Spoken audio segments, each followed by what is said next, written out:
Cutesy.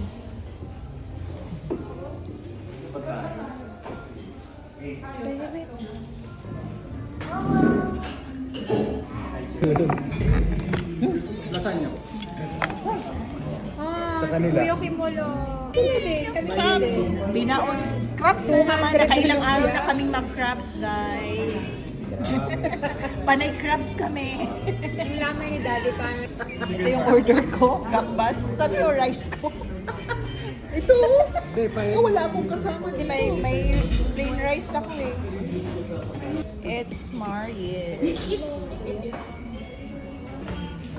Chili flakes, meron kayo? Puro lasagna yung order nila. Ngayon, ang laki pala. Oh, yun Hindi mo pa. na sinabi for two. Lasagna pa pork. Yung Part ng kanina, walang tao-tao. Bigla ka, tumami, ang dami. Wow, sarap. Restaurant na to. Masarap naman yung kanilang pagkain, guys.